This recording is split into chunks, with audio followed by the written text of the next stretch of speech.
그대로 두소서라는 제목으로 말씀을 함께 나누겠습니다.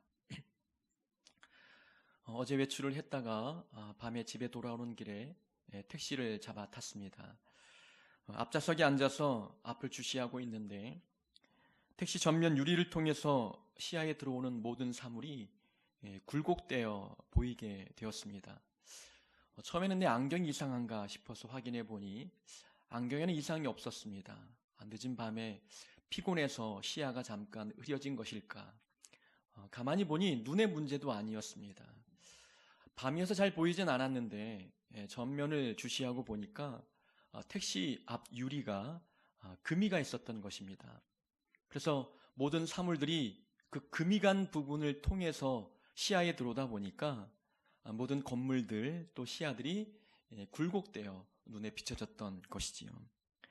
깨진 유리를 통해서 세상을 보면 세상은 정상으로 보이지 않는 법입니다. 한 달 전에 안경 렌즈를 다초점 렌즈로 교환했습니다. 눈이 더 나빠지다 보니까 이제는 돋보기를 써야 되는데 또 책을 볼 때마다 돋보기를 바꾸기 힘들어서 좀 비싸지만 다초점 렌즈로 안경을 교환했어요. 처음에는 적응이 되지 않다 보니까 이 거리감이 잘 느껴지지 않는 겁니다.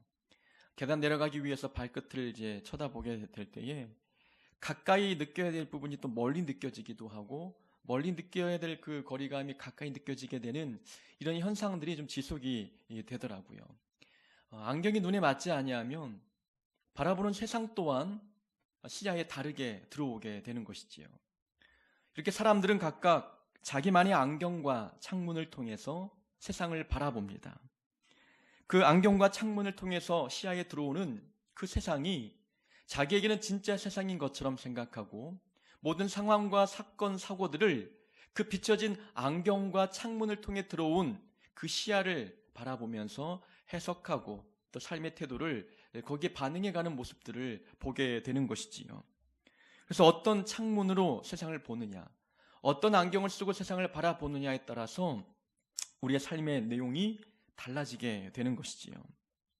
우리는 세상을 보는 창문 또 이 안경을 세계관이라고 이야기합니다.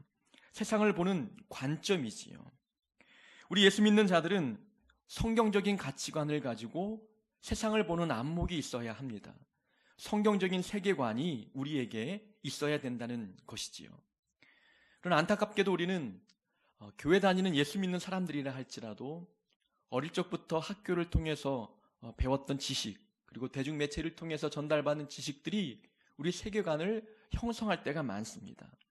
또 옆집에 사는 사람들, 주변 사람들의 삶의 습관들을 걸러내지 아니하고 그대로 답습하면서 모든 사람들이 살아가는 삶의 방식이 올바른 가치관이냐 그것을 그대로 우리의 세계관으로 받아들일 때가 많습니다. 그래서 예수 믿지만 세상 사람들과 다를 바 없이 세상을 바라보고 세상에 벌어지는 모든 현상들을 그렇게 그 세계관을 통해서 해석하여 받아들이고 있다는 것입니다. 이러한 세계관으로 신앙생활을 하다 보니까 사람을 바라보는 안목도 왜곡되어 있고 세상에 벌어지는 모든 현상을 해석하는 해석의 내용도 왜곡되기 마련이지요. 그래서 교회를 다니고 예수 믿는 사람들이라 할지라도 성공주의, 물량주의, 물질 만능주의에 빠져 있을 때가 많습니다. 그런 세계관을 가지고 세상을 바라보는 거예요. 그러다 보니 나타나는 현상들이 무엇입니까? 성공하면 그것은 축복이고 실패하면 하나님께 벌받은 것이다 라는 이러한 원리를 가지고 세상을 바라보고 있다는 것입니다. 부유해지면 하나님께 복받은 것이고 가난하면 이것은 하나님 앞에 무엇인가 잘못한 벌을 받고 있는 것이라고 해석해버리게 되는 것이지요. 이런 관점으로 세상을 보고 사람을 보면 어떻게 대하겠습니까?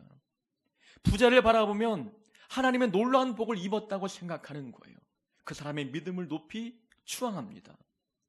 그러나 오랜 세월 노력하고 땀 흘려도 거기에 걸맞는 어떤 물질적인 보상과 어떤 사회적인 성공을 이루지 않는 사람들을 보면은 그들은 대부분 간증의 자리에 세우지 않는 모습들을 보게 되는 것이지요. 본받을 것이 없는 사람으로 취급하는 것이 세상의 세계관으로 사람을 바라보는 안목들입니다. 전에도 한번 말씀을 드렸습니다. 다리를 다쳐 병원에 누워있을 때에 한 권사님께서 오셔서 기도해 주시는데 자기의 건강을 제대로 돌보지 않은 죄에 대해서 용서해 달라고 기도하시는 권사님이 계셨어요. 다리를 다친 이 상황이 어찌 보면 하나님께 벌받은 거래요. 죄의 결과로 해석하고 있는 모습을 보여줬다는 것입니다. 그분의 가치관에는 안 다치고 실패도 안 하고 승승장구하는 인생은 복이고 그렇지 않은 인생은 죄의 결과로 해석하고 있는 잘못을 범했던 것이지요. 우리의 세계관은 어떠합니까? 우리는 어떤 안경으로 세상을 바라보고 또 어떤 창문을 통해서 사람의 삶의 모습들을 보고 해석하고 또 마음에 받아들이고 있습니까? 오늘 본문에는 바로 그러한 종류의 이야기를 하고 있습니다. 두어 사람이 예수님께 찾아와서 예수님께 이렇게 말합니다. 빌라도가 어떤 갈릴리 사람들의 피를 그들의 제물에 섞은 일로 예수께 아뢰니. 이것은 어떤 이야기냐면 빌라도가 갈릴리 사람들을 죽였다는 겁니다. 빌라도가 갈릴리 사람들을 죽였다는 그 역사적인 배경에 어떤 역사적인 그런 팩트들이 있는지는 의견이 분분합니다. 한 의견 중에 하나는 사도행전 5장에 나와 있는 갈릴리 사람 유다의 반역 사건이 오늘 본문의 내용과 연관이 있다고 이야기하는 분이 계시지요. 유다는 열심당원이었습니다. 이 열심당원들은 로마의 식민지에 있는 이 이스라엘 나라를 무력을 통해서 해방시키고자 하는 열성적인 민족주의자들이었습니다. 그러니까 갈릴리 사람이었던 유다가 그렇게 무력으로 반기를 들고 로마에 대항했던 이 반역 사건과 관련이 있다는 것이지요. 그래서 갈릴리는 이 열성 민족주의자들의 근원지 또 아지트였습니다. 그러다 보니 이 빌라도는 갈릴리 지역을 다스리는 분봉왕이 아니라 이 유다 지역을 다스리는 로마의 총독이었습니다. 그런데 본인의 관할 지역이 아닌 갈릴리 사람들을 미워하고 증오했던 이유는 로마에 대항하는 민족주의자들이 그곳에 많이 있었기 때문이었어요. 근데 그들이 이제 예루살렘, 이 빌라도가 다스리고 있는 예루살렘 지역으로 와서 이제 제사를 드리잖아요. 예배를 드립니다. 절기마다. 그럼 이제 이 빌라도는 긴장하기도 하고 때로는 이제 그들을 향해서 어떻게 그 증오의 마음을 표출할까 호시탐탐 노리고 있는 겁니다. 근데 첩보가 들려오는 내용을 들여다보니 갈릴리인 중에서 무엇인가 이 예루살렘에 잠입하여 무장 어떤 봉기를 들고 반역한다는 이야기가 들려오는 거예요. 그들을 색출해내야 되는데 누구인지 알지 못하니까 갈릴리인이라면 다 죽이는 겁니다. 그들이 제물을 드리고 제사할 때에 그들을 죽인 거예요. 그러니까 그들의 피와 제물의 피가 그래서 섞이게 되었다는 그 역사적인 사건을 지금 이야기하고 있는 겁니다. 근데 또 한편으로 어떤 역사가는 이렇게 해석하기도 합니다. 오늘 본문에 말하고 있는 내용의 역사적인 배경은 빌라도가 이제 예루살렘에 외부에서 물을 끌어다가 예루살렘에 물을 공급하기 위해서 수로를 개척해 나아가는데 그 자금을 성전에 바쳐진 헌금을 유용해서 수로 작업을 했다고 합니다. 그 이야기를 듣고 이 갈릴리 사람들이 성전에서 무장 봉기하고 농성하자 빌라도가 군사를 풀어서 그들을 탄압하는 과정에 사람을 죽이게 되었다는 것이지요. 어떤 역사적인 사건이 이 본문의 배경이 되는지는 의견이 분분하지만 분명한 내용은 빌라도가 갈릴리인들을 죽였다는 거예요. 예배드리는 중에, 제사드리는 중에 죽였다는 겁니다. 이 사건을 예수님께 이야기하면서 예수님은 이 사건을 어떻게 바라볼지 궁금했던 거예요. 이 질문을 한 사람들의 의도는 그것입니다. 그들이 도대체 어떤 죄를 지었길래 예배드리는 가운데 죽임을 당하느냐라는 겁니다. 분명 하나님 앞에 무시무시한 죄를 짓지 않고는 예배드리는 가운데 어찌 그들이 죽임을 당할 수 있겠느냐라는 거예요. 빌라도 총독이 잔인한 총독이긴 했습니다. 이 갈릴리인이 죽임을 당한 이 사건에 대한 책임을 빌라도의 탓으로 돌리지 아니하고 죽은 자들의 죄 때문이라고 해석해버리는 거예요. 유대인들이 세상을 바라보는 세계관이 그러했어요. 고난을 당하거나 불행을 당하면 그 모든 것이 죄의 결과로 해석해버렸다는 겁니다. 예수님은 그들의 생각을 아시고 단호하게 말씀하십니다. 그들의 불행의 원인은 죄 때문이 아니라는 겁니다. 그들이 빌라도의 잔인함 때문에 죽임을 당했지만 그들이 너희들보다 죄가 더 많다고 여기는 것은 옳지 않다는 거예요. 너희들이 그들보다 의롭다고 생각하는데 그렇지 않다는 겁니다. 그러면서 한 가지 사건을 또 말씀하지요. 실로암 망대가 무너져서 18명이 깔려 죽었는데 그 깔려 죽은 사람들이 너희들보다 더 많은 죄가 있다고 생각하지 말라는 겁니다.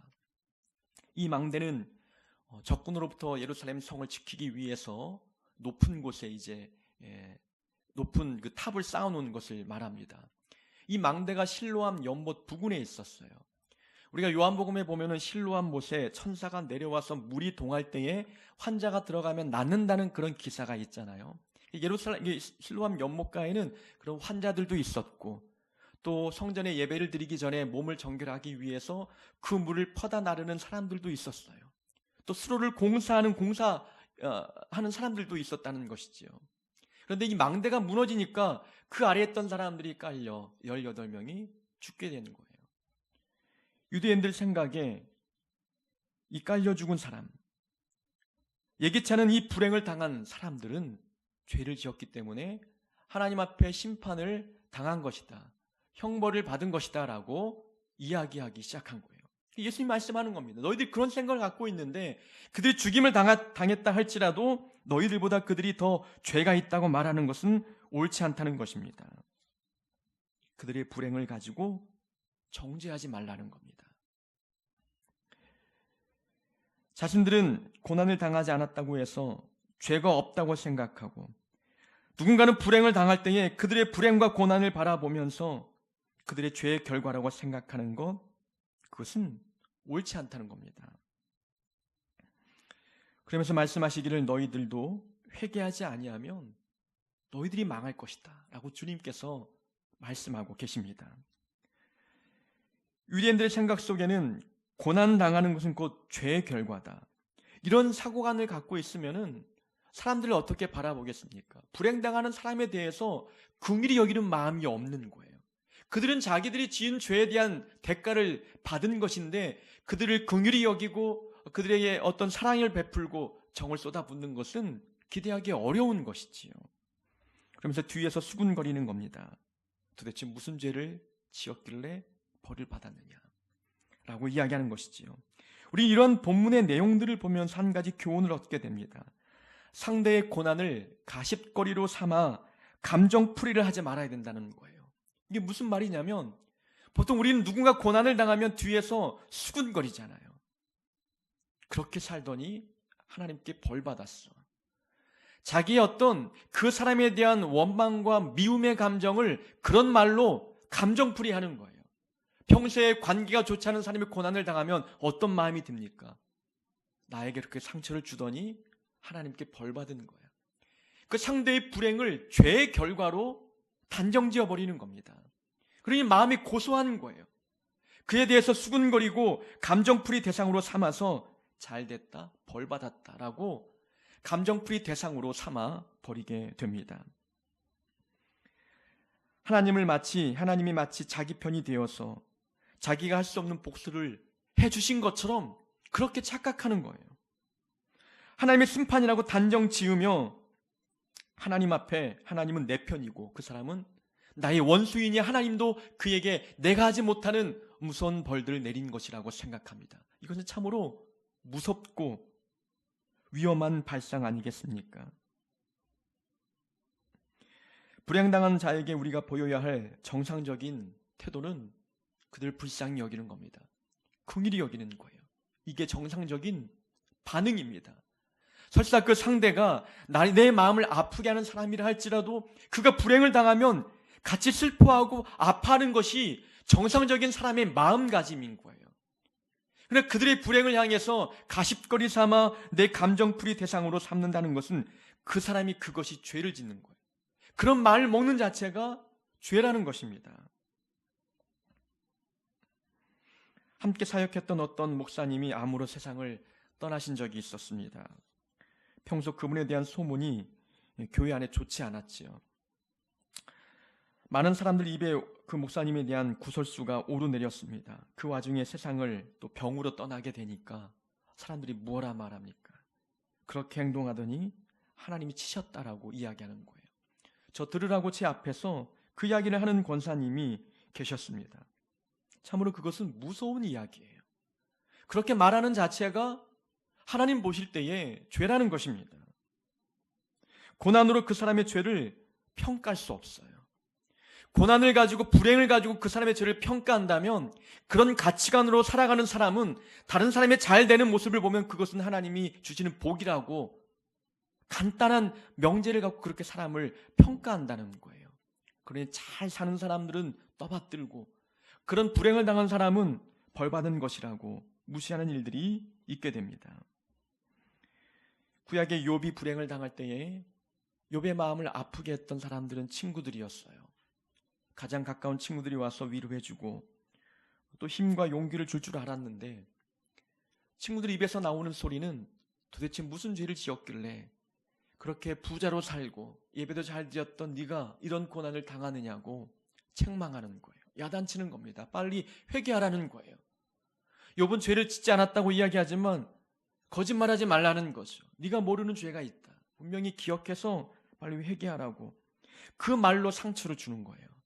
불행당한 것도 마음 아픈데 주변에서 그 불행을 가지고 가십거리 삼아 자기들의 감정풀이로 내뱉는 그 말이 불행당한 사람의 마음을 더욱더 아프게 하는 법입니다. 불행은 곧 심판이다. 이런 공식을 가지고 상황을 보고 사람을 바라보면 사람들의 불행 앞에 긍휼히 여기기보다도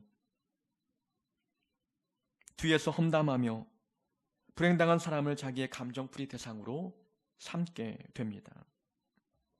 불행은 결코 죄의 결과가 아닙니다. 예수님께서도 말씀하신 거예요. 불행당한 사람이 죄가 있다 할지라도 너희들보다 더 있겠느냐라고 주님이 말씀하는 거예요. 내가 불행과 고난을 당하지 않았다고 해서 내가 의롭다 여기는 것은 옳지 않다는 겁니다. 우리는 고난을 바라보는 성경적인 가치관이 있어야 돼요. 성경이 가르쳐주는 세계관을 가지고 고난을 바라보면 고난은 선기능을 하는 겁니다. 성경에서 말하는 믿는 자들이 당하는 고난은 우리에게 항상 선기능으로 작용한다는 거예요. 하나님의 일을 이루는 도구가 된다는 것입니다. 죄의 결과로 고난이 오긴 하지만 그 고난이 무엇 때문에 왔는지 우리는 구분할 수 없어요. 그럼 우리는 모든 고난을 하나님의 계획을 이루는 도구로 받아들이는 믿음의 모습들이 있어야 된다는 것입니다. 누군가 고난을 당하면 우리는 그 고난을 긍정적인 시각으로 봐야 합니다. 고난은 성장의 발판이 되죠. 성경에서 가르쳐주는 고난의 대표적인 내용은 고난을 통해서 믿음이 성장한다는 겁니다. 또 나의 고난을 통해서 누군가에게 복음이 흘러들어가게 된다는 것이지요. 나의 희생과 나의 죽음과 나의 고난과 나의 아픔을 통해서 누군가의 영혼에 복음이 들어가고 믿음이 들어간다는 것, 성경이 말하는 고난의 역할입니다. 또한 고난은 회개의 기회가 되기도 합니다. 하나님께서 고난을 통해 강박했던 우리의 마음을 녹여주시는 거예요. 고난과 불행을 통해서 우리 마음이 녹아지며 하나님 앞에 회개하게 되고 하나님을 더욱더 붙들게 되는 일들이 일어나지 않습니까? 고난은, 성경에서 말하는 고난은 이렇게 하나님의 뜻을 이루는 선기능이 되고 있다는 거예요. 아니, 목사님, 성경에 보니까 죄 때문에 고난당한 이야기도 많이 있지 않습니까? 근데 어떻게 고난을 모두 하나님의 뜻을 이루는 그런 선기능으로 해석할 수 있습니까? 라고 생각할 수 있어요. 물론 성경에는 죄에 대한 심판으로서 하나님께서 고난과 불행을 안겨줄 때도 있어요. 그러나 하나님의 자녀들에게는 그렇지 않아요. 하나님의 자녀들이 고난을 당했다. 그것도 죄 때문에 고난을 당했다. 그러면 그 고난의 목적은 심판이 아니에요. 교훈입니다. 깨닫게 하는 거예요. 하나님께 돌아오라는 하나님의 부르심인 겁니다. 근데 우리는 이 고난의, 성경이 말해보는 고난을 잘못 악용하지요. 믿는 자가 고난당하면 심판받았다 이야기예요. 우리가 하나님 앞에 죄를 지어 고난을 당합니까? 그 심판이 아니에요. 하나님이 나를 깨닫게 하는 겁니다.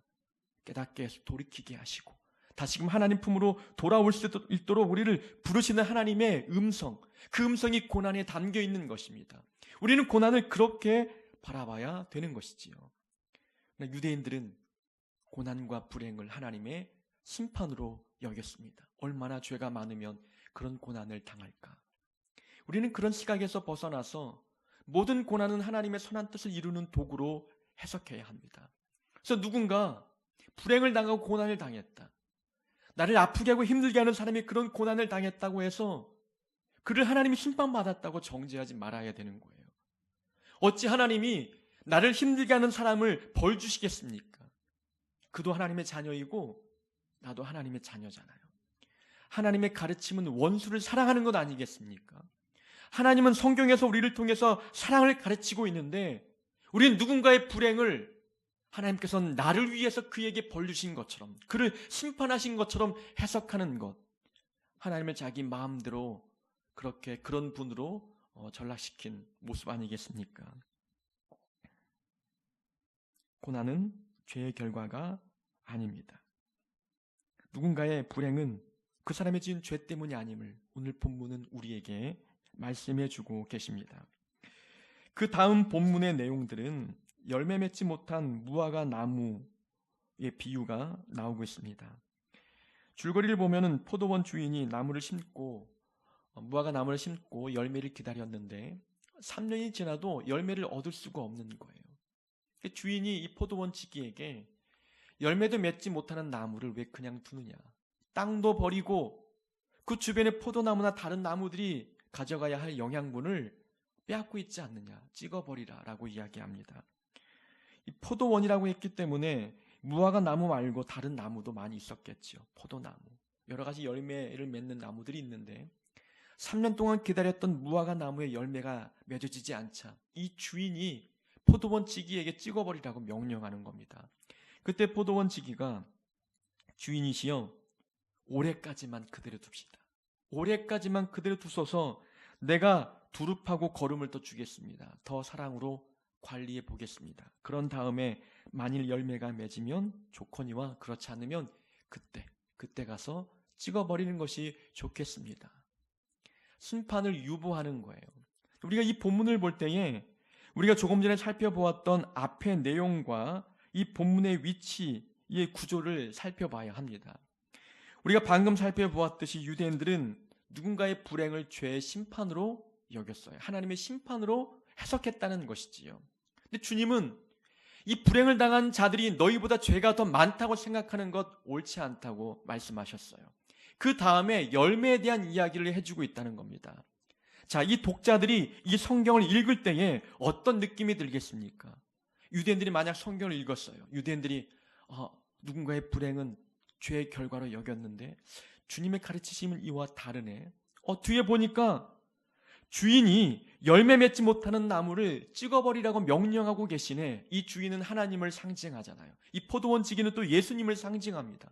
하나님께 중요한 것은 열매구나. 아니, 누군가 불행당할 때 그가 어떤 죄를 지었길래 그런 불행을 당하느냐 여겼는데, 그러면 나는 열매가 있느냐? 라는 것을 이 본문의 위치 구조를 통해서 독자들에게 가르쳐주고 있는 거예요. 누군가 얼마나 많은 죄를 지었는가, 이걸 갖고 논하지 말라는 겁니다. 하나님의 기준은 열매가 있느냐 없느냐를 보고 판단하신다는 거예요. 그러면 누군가 불행당한 자를 정죄하고 있는 너는 그러면 하나님을 기쁘게 해드릴 만한 열매가 있느냐라고 물으시는 겁니다. 불행당한 자들보다 너 자신이 의롭다고 생각하는 모양인데 너에게 열매가 없다면 너도 찍혀 버림을 받을 것이다 라고 주님이 말씀하고 계시는 것입니다. 하나님의 평가 기준은 열매인 거예요. 나는 불행을 당하지 않았다고 우월감에 빠질 필요가 없는 겁니다. 열매를 봐야 된다는 거예요. 나는 실로암 망대가 무너질 때 나는 다행히 목숨을 건졌어. 하나님이 나를 얼마나 사랑하시면 이렇게 살려두셨을까. 나는 정말 복받은 사람이야. 근데 저 사람은 죽임을 당했네. 얼마나 죄를 지었으면 그렇게 하나님께 벌을 받았을까. 이렇게 생각하는 자들에게 너 자신에게 열매가 있는지를 보라고 말씀하고 계시는 거예요. 하나님이 3년을 기다렸다. 오랜 세월 동안 기다려서 너에게 열매를 구했는데 열매가 있느냐 물으시는 거예요. 하나님은 그를 심판하고 싶지만 예수님께서 중보하셔서 심판을 유보시킨 거예요. 그런 본문을 통해서 우리에게 말씀하고 계십니다. 우리는 이 본문을 보면서 다른 사람과 비교해서 우월감에 빠지지 말고 열매 맺는 신앙생활을 해야 된다는 교훈을 얻게 됩니다. 나는 저 사람보다 낫다라고 생각할 때가 있잖아요. 나는 저 정도의 고난, 그런 불행 당하지 않았으니 나는 저 사람보다 그래도 신앙생활 잘하고 하나님께 의롭게 보였기 때문에 이렇게 행복하게 사는 것 아니겠어? 다른 사람과 비교해서 우월감에 빠질 때가 많다는 것이지요. 그러지 말고 열매 맺는 신앙생활이 되어야 함을 가르쳐주고 있는 것입니다. 우리는 다른 사람의 모습이 내 신앙의 기준이 될 때가 있어요. 그 사람보다 내가 잘하면 우월감에 빠지고 그 사람보다 못하면 의기소침해지는 거예요. 열등감에 빠지는 겁니다. 그래서 상대보다 좀 더 나은 형편이면 안심하는 거죠. 하나님은 그렇게 살지 말라는 겁니다. 기준은 하나님이 열매를 보신다는 거죠. 열매가 있느냐 없느냐를 가지고 판단하라는 것입니다. 불행당하지 않고 탄탄대로를 달리고 성공 가도를 걷고 있는 그런 행복한 삶을 사는 자들이 자신들은 축복받았다고 생각하는 모양인데 하나님께서는 열매를 요구하신다. 열매가 있느냐 묻고 계십니다. 열매라고 하는 것은 성령의 열매를 의미하기도 합니다. 사랑과 희락과 화평과 오래 참음과 자비와 양선과 충성과 온유와 절제라고 하는 이 성령의 열매를 말하기도 합니다. 또는 마태복음 5장에 나와 있는 팔복도 의미하기도 하지요. 마음이 청결한 이런 열매, 무엇인가 화평케 하는 열매, 이러한 열매를 의미하기도 합니다. 또 작은 소자를 죽게 대하듯 대접하고 베푸는 삶을 사는 이러한 모습들, 하나님을 기쁘게 드리는 모든 삶은 열매가 되는 것이지요.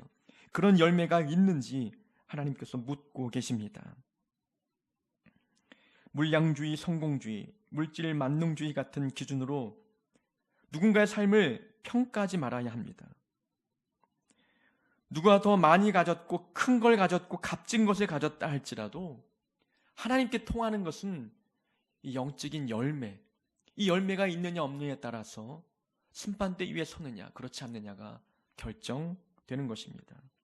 이 말씀이 우리에게 참 위로가 되지 않습니까? 우리는 누군가보다 이 내세울 것이 많이 없을 때 열등감에 빠질 때가 있잖아요. 하나님은 나에게 복을 왜 주지 않는 것일까? 내가 죄를 지어서 그런 것일까? 내가 의롭지 않아서 그럴까? 무엇인가 내 나아지지 않는 형편과 이 삶에 나아지지 않는 형편을 영적인 부분과 이렇게 연관지어 생각하면서 열등감에 빠질 때가 있죠. 그러나 하나님은 열매를 보신다는 겁니다. 우리에게 열매가 있으면 부유한 자인 거예요. 하나님께 칭찬 듣고 인정받는 그런 자라는 것을 우리는 말씀을 통해서 위로받게 됩니다. 이 무화과 나무는 포도원에 있었습니다. 포도원 지기가 잘 돌볼 수 있는 비옥한 땅에 자라고 있었어요. 그런데도 열매가 없었지요. 우리는 이 본문을 보면서 신앙 공동체 안에 있다는 것에 대하여 안심하지 말라는 겁니다. 신앙 공동체 안에 머물러 있다고 해서 안심하지 말라는 거죠. 포도원에 있다고 해서 나는 좋은 나무다 아니라는 거예요. 좋은 포도원 안에 있어도 비옥한 땅에 있어도 열매가 없으면 찍어버릴 대상이 되는 것입니다. 내가 거룩한 공동체, 은혜로운 공동체, 남들이 부러워할 만한 공동체 안에 머물러 있다는 것에 대하여 안심하지 말라는 겁니다. 하나님의 심판은 개인적인 심판인 거예요. 나와 하나님과의 1대1의 관계지 내가 어느 단체에 속해 있다고 해서 그 단체가 칭찬 듣고 인정받는다고 해서 거기에 소속되어 있는 내 자신이 그렇게 하나님께 인정받는 것은 아닌 거예요. 열매가 있느냐를 보시는 겁니다. 하나님의 심판은 개인적인 심판을 말씀합니다. 나는 포도원 안에 머물러 있는 나무이고 또 누군가는 척박한 길가에 버려진 것 같은 나무로 살아간다 할 때 우리는 그들을 무시할 때가 있어요. 복받지 못한 자다. 나는 이렇게 주인의 돌봄을 받고 있는데 저 영혼은 저렇게 척박한 곳에서 고생하고 있구나. 그것을 복의 개념으로 기준을 가지고 평가해 버린다는 것이죠. 그러나 나에게는 열매가 없고 그렇게 척박한 길가에 자라는 나무가 열매를 맺고 있다면 하나님은 어떤 나무를 또 귀하게 여기시겠느냐라는 거예요. 어떤 나무는 뽑아버리고 어떤 나무를 보호하시겠느냐라는 겁니다.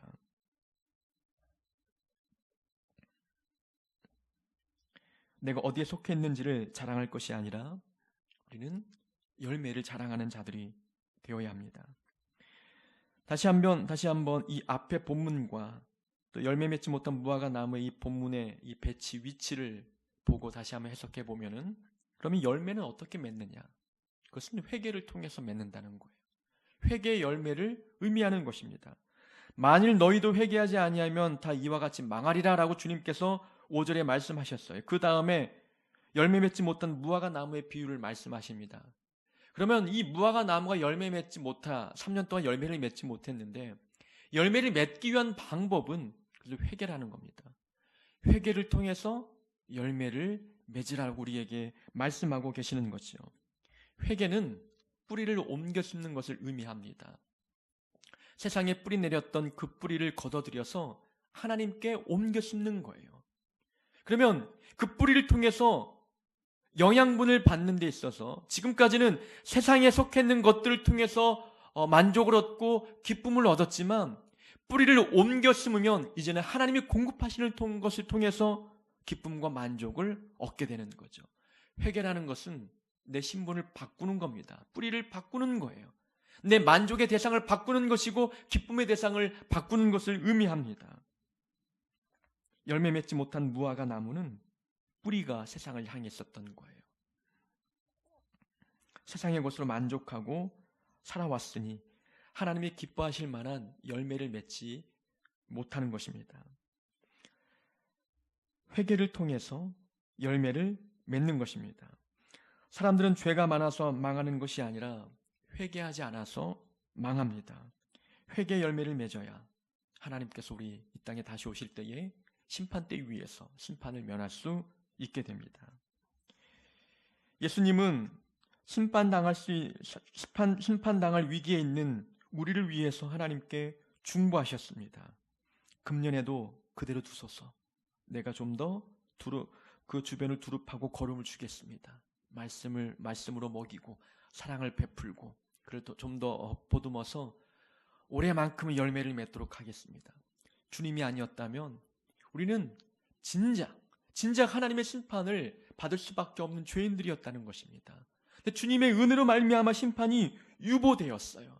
그럼 우리는 속히 회개하여서 하나님이 기뻐하실 만한 성령의 열매를 맺어 나가야 하는 것입니다. 우리 삶에 하나님을 기쁘게 해드리는 열매가 있길 원합니다.